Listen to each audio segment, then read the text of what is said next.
അവൻ ചോദിച്ചു, നീ എന്തിനാണ് കരഞ്ഞത്? നിന്റെ കണ്ണീരിൻ്റെ അർത്ഥം എന്താണ്? അവൾ പറഞ്ഞു, കണ്ണുനീരിന് ഒരുപാട് അർത്ഥങ്ങളുണ്ട് രവി.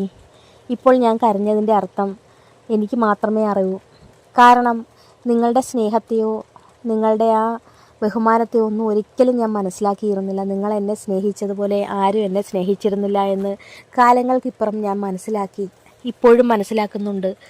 ഒരിക്കലും എനിക്ക് നിങ്ങളുടെ ആ സ്നേഹത്തെ കളയേണ്ട ആവശ്യമുണ്ടായിരുന്നില്ല എന്ന് പലതവണ എനിക്ക് തോന്നിയിട്ടുണ്ട്. മനോജിനോടൊപ്പം ജീവിതം തുടങ്ങിയപ്പോൾ പോലും, പ്രശ്നങ്ങൾ ഉണ്ടായപ്പോൾ പോലും, ഏത് നിമിഷവും നിങ്ങൾ തന്നെയായിരുന്നു മനസ്സിൽ. നിങ്ങളോടൊപ്പം ഉണ്ടായിരുന്ന സന്തോഷകരമായ നിമിഷങ്ങൾ, നിങ്ങളെന്നെ സ്നേഹിച്ച നിമിഷങ്ങളെല്ലാം. പക്ഷേ അതെല്ലാം ഞാൻ തന്നെയാണ് ഇല്ലാതാക്കിയത്. അതുകൊണ്ട് തന്നെ എനിക്ക് കുറ്റബോധത്തിനോ അല്ലെങ്കിൽ ആരെങ്കിലും കുറ്റം പറയാനോ ഉള്ള യോഗ്യത പോലും ഇല്ല. അവൾ പറഞ്ഞു, നീ പഴയതൊക്കെ ഓർക്കാതെ. ഓരോ സാഹചര്യങ്ങളിൽ ഓരോ ജീവിതങ്ങൾ അങ്ങനെ ആവുന്നതാണ്. ഇപ്പോൾ നീ പോയതിന് ശേഷം ഞാൻ ഒരുപാട് സ്ട്രഗിൾ ചെയ്തു, ഒരുപാട് കഷ്ടപ്പെട്ടു, ഒരുപാട് മാനസിക ബുദ്ധിമുട്ടുകൾ അനുഭവിച്ചു, ഒരുപാട് കരഞ്ഞു, എല്ലാം ചെയ്തു. ആ ആഘാതത്തെ എനിക്ക് മറികടക്കാൻ പറ്റുമോ എന്ന് പോലും ഞാൻ കരുതിയതല്ല. ഞാൻ ഇന്ന് ഇവിടം വരെ എത്തിയില്ലേ, അതിനെയെല്ലാം ഞാൻ ഓവർകം ചെയ്തു. എൻ്റെ ജോലിയിൽ എനിക്ക് പ്രൊമോഷൻ കിട്ടി. ഞാൻ എല്ലാ സൗഭാഗ്യങ്ങളും, എനിക്ക് നഷ്ടപ്പെട്ടു പോയ എല്ലാ സൗഭാഗ്യങ്ങളും ഞാൻ നേടിയെടുത്തു. വീട്, കാറ്, പിന്നെ അമ്മയും അച്ഛനെയും ഞാൻ പൊന്നുപോലെ നോക്കുന്നുണ്ട്. അപ്പോൾ സ്നേഹിക്കുന്ന എൻ്റെ എല്ലാമായ വൈഫ്, എൻ്റെ കുട്ടികൾ, ഇതിൽ പരം ഒരു മനുഷ്യനെ എന്താണ് സന്തോഷിക്കാൻ വേണ്ടുന്നത്? ഞാൻ ഇത്രയും സന്തോഷത്തിൽ നിൽക്കുമ്പോൾ ഞാൻ ഒരിക്കൽ ജീവനതുല്യം സ്നേഹിച്ച നീ ഇത്രയും കഷ്ടപ്പെടുന്നത് ഞാൻ എങ്ങനെ കണ്ടു നിൽക്കും? അത് എനിക്കൊരിക്കലും സാധിക്കില്ല. അതുകൊണ്ട് തന്നെയാണ് ഞാൻ നിന്നെ സഹായിക്കാനായി ഇറങ്ങി പുറപ്പെട്ടത്. ആരെതിർത്താലും നിന്നെ സഹായിക്കണം എന്നുള്ളത് എൻ്റെ ആഗ്രഹമായിരുന്നു. അതുകൊണ്ടാണ് നിനക്ക് ഞാനൊരു വീട് വാങ്ങിച്ചു തരാൻ തന്നെ തയ്യാറായത്. ഞാനൊരു വീടും വസ്തുവും കൂടെ നോക്കിയിട്ടുണ്ട്. കുറച്ച് എമൗണ്ട് കൂടുതലാവും, എന്നാലും കുഴപ്പമില്ല. നിൻ്റെ പേരിലോട്ട് എഴുതാം. നിനക്ക് സുഖമായിട്ട് അവിടെ കയറി കിടക്കാം. നിനക്കൊരു സർവൻറ്റിനെയും ഞാൻ ഏർപ്പാടാക്കി തരാം. നിനക്ക് വേണ്ടുന്ന എല്ലാ ഫെസിലിറ്റിയും ഞാൻ ചെയ്തു തരാം. നീ ഇടയ്ക്ക് മോനെ കൊണ്ട് കാണിക്കുകയും ചെയ്യാം. അമ്മയാണെന്ന് അവൻ ഒരിക്കലും അറിയാൻ പാടില്ല. കാര്യം അവൻ അറിഞ്ഞു കഴിഞ്ഞാൽ 1000 ചോദ്യങ്ങൾ ചോദിക്കും. ഇപ്പോൾ അവൻ്റെ അമ്മ സൗമ്യ തന്നെയാണ്. അവന് ആദ്യം അമ്മ ആരായിരുന്നു നിനക്കറിയാമോ? ആരായിരുന്നു? അവൾ ചോദിച്ചു. നിൻ്റെ അമ്മ തന്നെയായിരുന്നു അവൻ അമ്മ. ഒരു പക്വത വരുന്നത് വരെ അവൻ അമ്മയെന്ന് വിളിച്ചിരുന്നത് നിൻ്റെ അമ്മയെ തന്നെയായിരുന്നു. പക്ഷേ ഇപ്പോൾ കുറച്ചൊക്കെ അറിവായിട്ടുണ്ട്. ഇടയ്ക്കൊക്കെ എന്നോട് ചോദിക്കും, എന്നെ പ്രസവിച്ച അമ്മ സൗമ്യ അമ്മയാണോ എന്ന്. ഞാൻ ആണെന്ന് തന്നെയാണ് പറഞ്ഞിരിക്കുന്നത്. അതുകൊണ്ട് സൗമ്യ തന്നെയാണ് അവൻ്റെ പെറ്റമ്മയെന്നാണ് അവൻ കരുതിയിരിക്കുന്നത്. നീ ആ കാര്യം ഓർത്ത് പേടിക്കണ്ട. അവൻ നിന്നെ തിരിച്ചറിയാനോ അല്ലെങ്കിൽ പ്രശ്നങ്ങൾ ഉണ്ടാവാനോ ഒന്നും ചാൻസ് ഇല്ല. ഞാൻ നിന്നെ കൊണ്ട് കാണിച്ചാലും അവന് യാതൊരു ഭാവഭേദവും ഉണ്ടാവില്ല. അതുകൊണ്ട് അങ്ങനെ നീ പേടിക്കണ്ട. പിന്നെ ഒരു പ്രശ്നമെന്ന് വെച്ചാൽ അവന് നിൻ്റെ ഛായയുണ്ട്. പക്ഷേ ഇപ്പോൾ നിൻ്റെ രൂപമാകെ മാറിയിരിക്കുന്നത് കൊണ്ട് അത് പെട്ടെന്ന് അറിയാനും പോകുന്നില്ല. അതുകൊണ്ട് ആ കാര്യത്തിൽ നീ സേഫാണ്. നിനക്ക് സമാധാനമായില്ലേ? അവൻ ചോദിച്ചു. സമാധാനമായി. അപ്പം മോനെ അടുത്താഴ്ച കൊണ്ടുവരില്ലേ? തീർച്ചയായിട്ടും അടുത്താഴ്ച കൊണ്ടുവരും. അവർ സംസാരിക്കുന്നതിനിടയ്ക്ക് തന്നെ അവർക്ക് കഴിക്കാനുള്ള ഫുഡും വന്നിട്ടുണ്ടായിരുന്നു.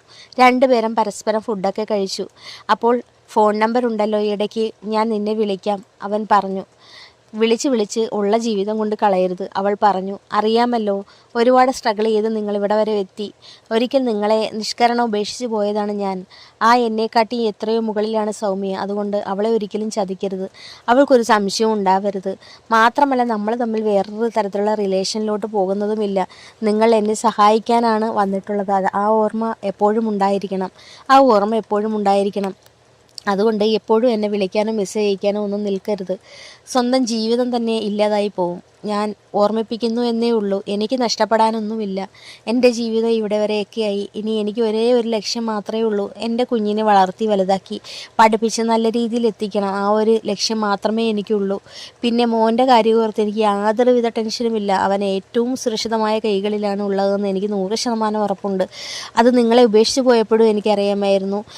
എന്നെക്കാട്ടിയും സുരക്ഷിതമായിട്ടുള്ള കൈകൾ നിങ്ങളുടേത് തന്നെയാണെന്ന്. അത് ഈ നിമിഷം വരെ അവനെ അങ്ങനെ തന്നെയാണ് നിങ്ങൾ നോക്കുന്നതെന്നും എനിക്കറിയാം. അതുകൊണ്ട് തന്നെയാണ് ഞാൻ ഒരിക്കലും അവകാശം പറയാനോ അല്ലെങ്കിൽ കാണാനോ ഒന്നിനും ശ്രമിക്കാതിരുന്നത്.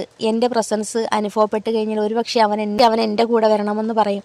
എൻ്റെ കൂടെ വന്നിട്ട് അവൻ്റെ കഷ്ടപ്പാടും ദാരിദ്ര്യവും പട്ടിണിയും അവൻ്റെ ജീവിതം തന്നെ പോകും. ഇപ്പോൾ നിങ്ങളൂടെ നിൽക്കുന്നതുകൊണ്ട് അവന് നല്ല രീതിയിലുള്ള ജീവിതം കിട്ടി, നല്ല രീതിയിലുള്ള വിദ്യാഭ്യാസം കിട്ടി, നല്ല സംരക്ഷണം കിട്ടി.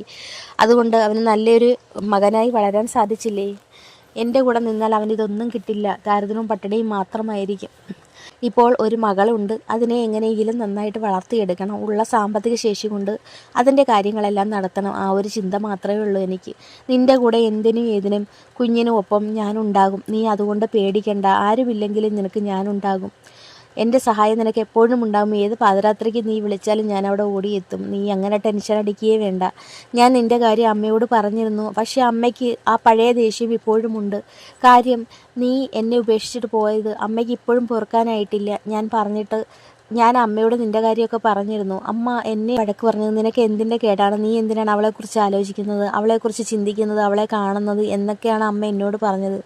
അമ്മ ഈ ജന്മം പൊറുക്കുമെന്ന് എനിക്ക് തോന്നുന്നില്ല. മാത്രമല്ല അമ്മയ്ക്കിപ്പോൾ എല്ലാത്തിലും വലുത് സൗമ്യയാണ്. സൗമ്യയോട് അമ്മയ്ക്ക് എന്ത് സ്നേഹമാണെന്നോ.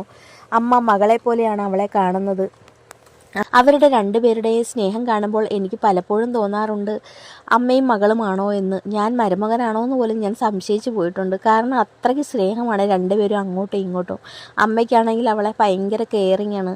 നല്ല രീതിയിലാണ് അവളെ നോക്കുന്നത്. യാതൊരുവിധ ഭാവഭേദവും ഇല്ലാതെ രവി പറയുന്നത് കേട്ടുകൊണ്ടിരുന്നു. അതിനുശേഷം അവൾ പെട്ടെന്ന് പറഞ്ഞു, സമയം ഒരുപാടായി, നമുക്കിറങ്ങാം. അങ്ങനെ രവിയും രമ്യയും കൂടി ബില്ലൊക്കെ സെറ്റിൽ ചെയ്ത് ഇറങ്ങി. അവൻ പറഞ്ഞു, ഞാൻ ഹോസ്റ്റലിന് മുന്നിൽ കൊണ്ടാക്കാം, നീ കാറിൽ കയറ്. ആരെങ്കിലും കണ്ടാലെന്താ? നിനക്ക് എന്തെങ്കിലും പറഞ്ഞ് നിന്നൂടെ? അല്ലെങ്കിൽ തന്നെ എന്താ, നീ ഒരിക്കലും എൻ്റെ ഭാര്യയും ഞാൻ നിൻ്റെ ഭർത്താവുമല്ലായിരുന്നോ? പിന്നെ കണ്ടാലെന്തുവാ? എനിക്ക് പ്രശ്നമൊന്നുമില്ല, നിങ്ങളുടെ ലൈഫ്, അതാണ് ഞാൻ പറഞ്ഞത്. സൗമ്യയുടെ ചെവിയിലെങ്ങാനും എത്തിയാൽ അറിയാമല്ലോ.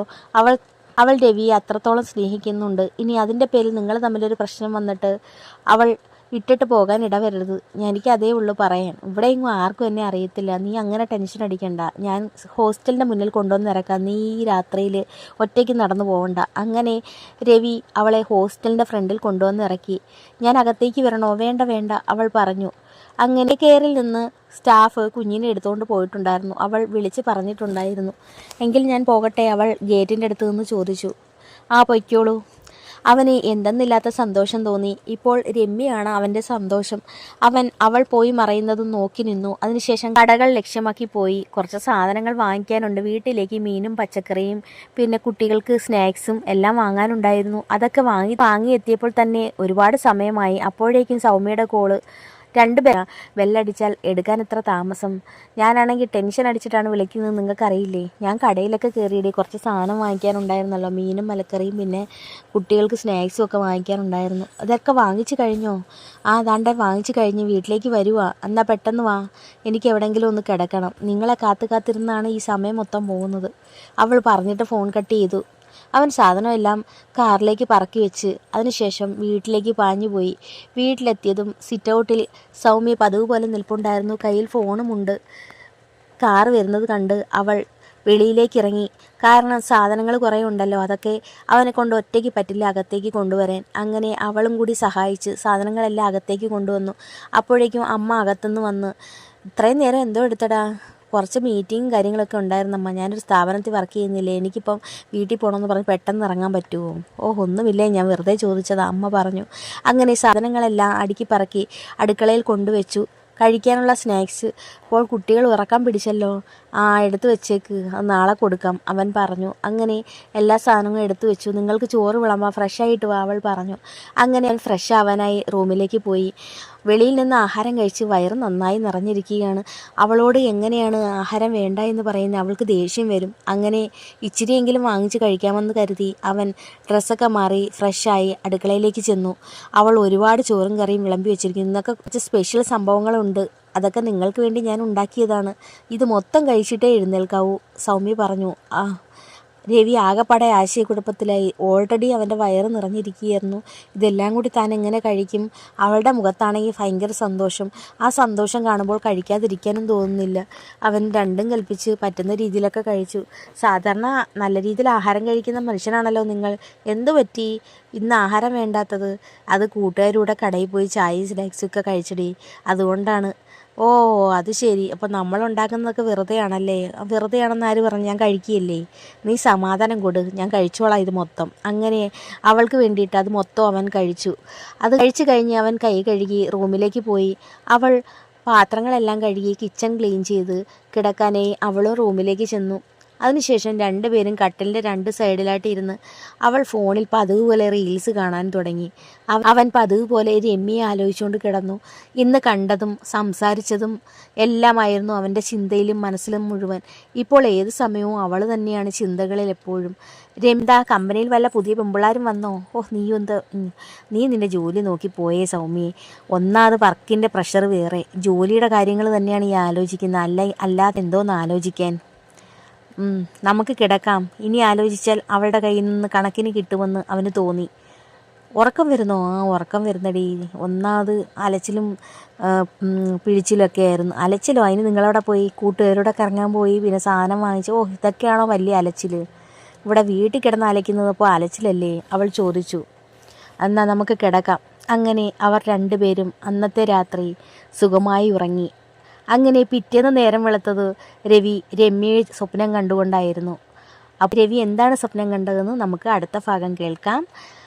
സ്റ്റോറി നിങ്ങൾക്ക് ഇഷ്ടമായെങ്കിൽ ലൈക്ക് ചെയ്യാനും കമൻറ്റ് ചെയ്യാനും സബ്സ്ക്രൈബ് ചെയ്യാനും മറക്കല്ലേ. ഇപ്പോൾ ഇതിൻ്റെ അടുത്ത ഭാഗവുമായി ഞാൻ വീണ്ടും വരുന്നതായിരിക്കും.